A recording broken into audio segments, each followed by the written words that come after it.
Friends, अगर आपने अभी तक मेरे यूट्यूब चैनल को सब्सक्राइब नहीं किया है तो प्लीज़ मेरे यूट्यूब चैनल को सब्सक्राइब कर लें और बेल आइकन दबाना बिल्कुल भी नहीं भूलें। तो आज हम बात करने वाले हैं cryopreservation of cell, tissue, organ and microorganism. की बात करें हम तो introduction, method of cryopreservation, cryoprotectant and types of cryoprotectant, cryopreservation techniques, cryopreservation techniques, PBM cryopreservation, 8वां number precaution in cryopreservation, 9वां number importance of cryopreservation, 10वां number clinical applications of cryopreservation. तो यहाँ पे introduction की हम बात करें, एक बार और देख लीजिए, आप पूरा लिख लीजिए अच्छे से। Sorry friend.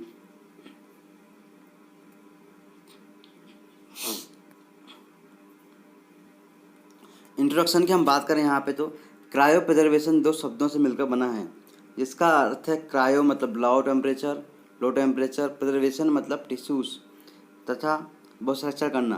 क्रायो प्रिजर्वेशन का सेल्स, टिश्यूज तथा जीवों आदि को सुरक्षित रखा जा सकता है। इस तकनीक द्वारा स्पर्म्स, एग्स और एम्ब्रियो ईटीसी को क्रायो प्रिजर्वेट किया जा सकता है। फिश में जो है स्पर्मेटोजोआ का क्रायो प्रिजर्वेशन कई प्रजातियों से सफल रहा। दूसरा है मेथड्स ऑफ क्रायो प्रिजर्वेशन। तो सफलतापूर्वक क्रायो प्रिजर्वेशन के लिए सेल्स, ऑर्गन्स या एम्ब्रियो को 196 डिग्री सेल्सियस टेम्परेचर तक ठंडा करके संग्रहण करते हैं तथा प्रयोग करने से पहले क्रायो प्रिजर्वेटिव वस्तु को सामान्य ताप पर लाने के लिए हिमद्रवित करते हैं। इस विधि में निम्न पदों की क्रिया पूर्ण होती है। पहला, सर्वप्रथम सेल्स या टिश्यूज को 70 डिग्री सेल्सियस तक ठंडा करने के लिए क्रायो प्रोटेक्टेंट माध्यम में रखते हैं। इस ताप पर सेल्स एवं इनका द्रवित अवस्था में होती है। सैंपल को -196 डिग्री सेल्सियस ताप वाले माध्यम में निरल या फोर्सेप से डुबोकर रखते हैं। इसके फलस्वरूप इसमें एक्स्ट्रा सेलुलर हिम बनने लगती है।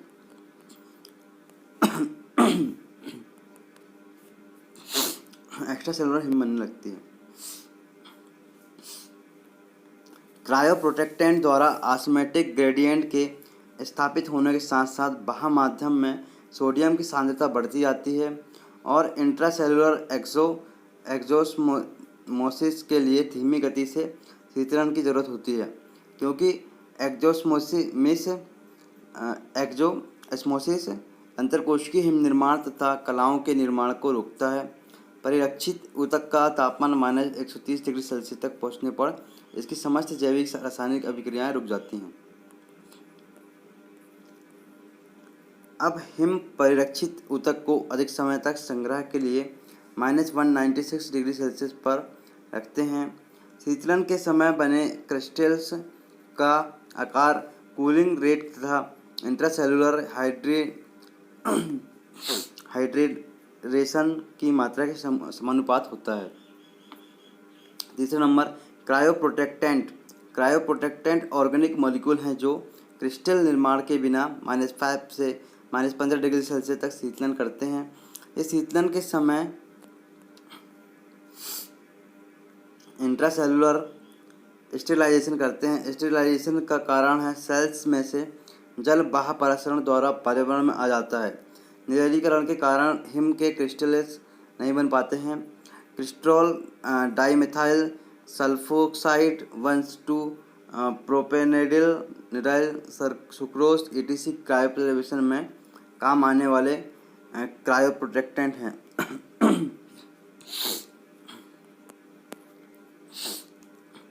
टाइप्स ऑफ क्रायो प्रोटेक्टेंट्स दो प्रकार के होते हैं।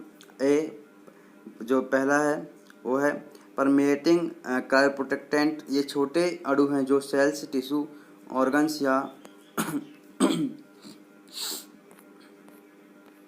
भ्रूण में प्रवेश करके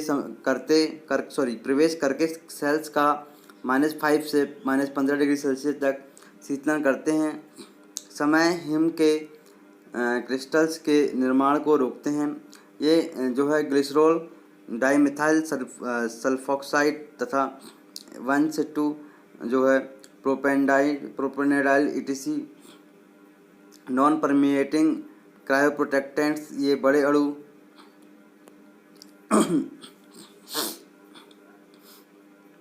अणु हैं जो सेल्स, टिश्यूज, ऑर्गन्स या भ्रूण में द्रव बहाव प्रसारण द्वारा सेल्स में से जल को बाहर निकालते हैं। शीतलन वाली सेल्स में से ये पारगमन नहीं करते हैं। यह सेल्स में क्रमबद्ध रूप से जल योजना के समय परासरणीय आघात के समय उपयोग होते हैं।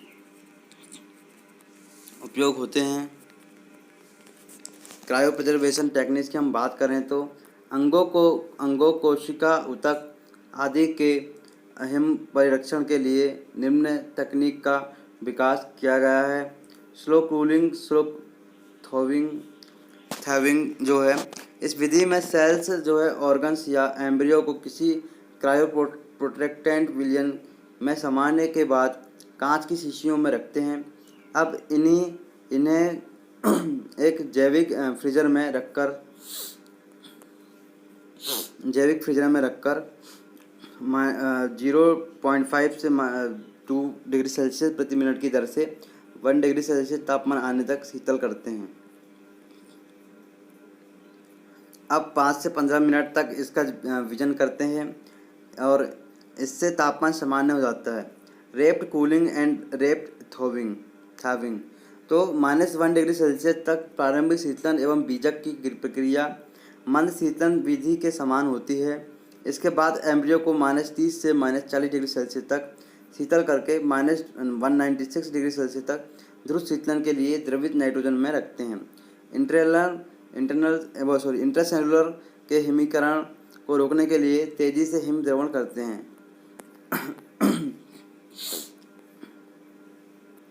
वेरिफिकेशन की हम बात करें तो विट्रिफिकेशन की हम बात करें तो विट्रिफिकेशन के लिए सांद्रित क्रायोप्रोटेक्टेंट 4% को 0.0 डिग्री सेल्सियस ताप पर कोशिका बहाव माध्यम में रखते हैं। इतनी अधिक सांद्रता के कारण क्रायोप्रोटेक्टेंट द्वारा सेल्स का आंशिक जल अपघटन होता है।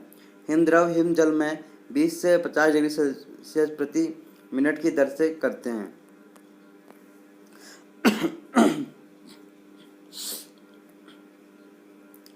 अल्ट्रा रेप्ड फ्रीजिंग कूलिंग, इस तकनीक में 0.3 से 0.5 m सांद्रता वाले सर्कुलर विलयन सहित डाइमेथाइल सल्फॉक्साइड की उच्च सांद्रता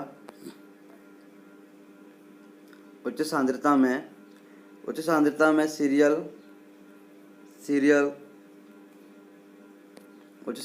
सीरियल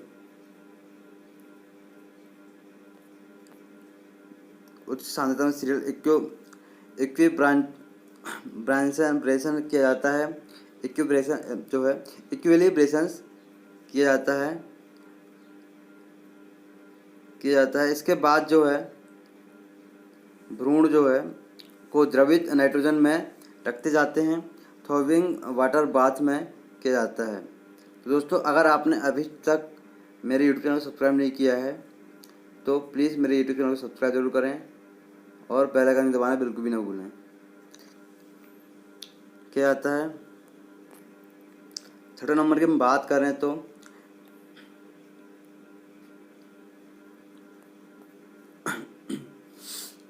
एक क्रायो प्रिजर्वेशन टेक्निक, इस क्रिया में क्रायो प्रोटेक्टेंट्स का उपयोग किया जाता है।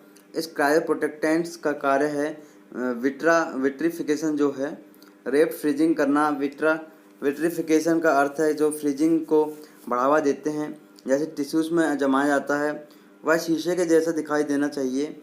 इसमें क्रायो प्रोटेक्टेंट के रूप में डाइमिथाइल जो है सल्फॉक्साइड का उपयोग करते हैं। इसके बाद ऊतक को फ्रीजिंग करते हैं, लो टेम्परेचर पर तथा लिक्विड नाइट्रोजन द्वारा फिक्स करते हैं। 7 नंबर जो है PBMC का cryo preservation, preparation of PBMC, यह विधि हाइपेक्यू एक वैज्ञानिक ने दी थी। इस विधि में सबसे पहले सेल्स को निकालते हैं। इसमें सेल्स को काउंट किया जाता है। इसके बाद इन सेल्स को कोल्ड CFCs में डालते हैं। इसमें इसलिए यह जो है प्रोडक्टेंट है। इसके अतिरिक्त इसमें 10% DMSO होना चाहिए। अब सेल्स को छोटी छोटी बोतलों में डालते हैं। फ्रीजिंग की हम बात करें तो MH सेक्रेटरी ने यह विधि जो स्क्रॉक्टी ने यह विधि दी। इसमें फ्रीजिंग चैम्बर भी कहते हैं। इसे क्रेम्ड जो है फ्रीजिंग चैम्बर भी कहते हैं। इसके बाद जो है थॉविंग करके तथा इंक्यूबेट करेंगे जो है 8वां नंबर जो है प्रिकॉशंस इन क्रायो प्रिजर्वेशन। जब हमें DMSO डालना है तो इसे धीरे धीरे डालना चाहिए ताकि वह आसानी से अंदर प्रवेश कर जाए। DMSO के कंसंट्रेशन 7.5% से ज़्यादा नहीं होना चाहिए। DMSO डालने पर सॉल्यूशन का तापमान 4 डिग्री सेल्सियस होना चाहिए। प्रॉपर रेट को कूलिंग होना चाहिए। हीटिंग जल्दी जल्दी नहीं करना चाहिए। किस रफ्तार से यह ठंडा करना है इसे निर्धारित करना चाहिए। Importance of cryopreservation. हिम परिरक्षण के निम्न महत्व हैं। पहला, क्लिनिकल स्टडीज़ में जहां बार बार सैंपल जमा किए जाते हैं। इस विधि में ऐसा नहीं होता, यहाँ पे नहीं होता है। और वाइबिलिटी 90 डिग्री सेल्सियस होती है। इसका संग्रहण 12 इयर्स का होता है। सेल्स टिश्यू को 12 साल तक स्टोर रख सकते हैं। Important for longitudinal studies. इस विधि द्वारा पीढ़ियों का भी अध्ययन किया जा सकता है। यह वह विधि है जिसमें टेक्स्ट लगाए जाते हैं और जा सकते हैं जो लिविंग सेल्स में लगाए जाते हैं।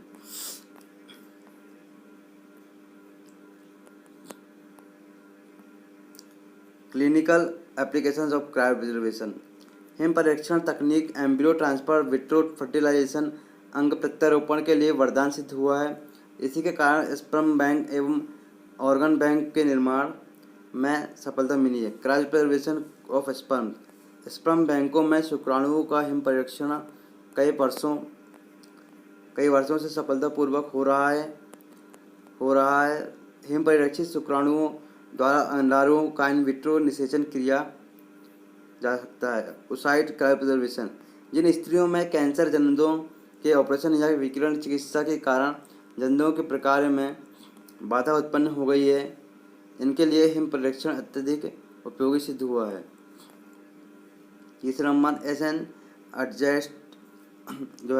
एडजेंट इन विट्रो फर्टिलाइजेशन जो है भ्रूण के संग्रहण की संभावना से इन विट्रो डिसीजन की दक्षता में वृद्धि के साथ साथ जोखिम भी कम हो गया है।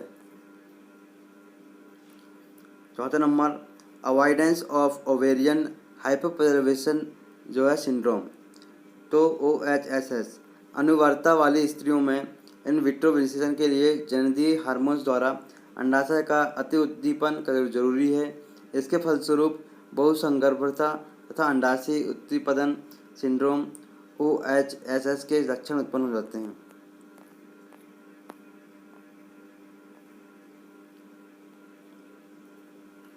ब्लास्टोसाइस्ट क्रायो प्रिजर्वेशन। मानव के हिम परिरक्षित ब्लास्टोसिस्ट के अंतरण से बांझ स्त्रियां गर्भ धारण कर लेती हैं। IVF-IET द्वारा उपचार करने वाली स्त्रियों में हिम परिरक्षित ब्लास्टोसिस्ट के प्रयोग से हिम परिरक्षित ब्लास्टोसिस्ट की उत्तरजीविता में 80% वृद्धि तथा गर्भधारण में 20% तक सफलता मिली है। दोस्तों, अगर आपने अभी तक मेरे यूट्यूब चैनल सब्सक्राइब नहीं किया तो प्लीज़ मेरे यूट्यूब चैनल सब्सक्राइब जरूर करें और बेल आइकन दबाना बिल्कुल भी ना भूलें।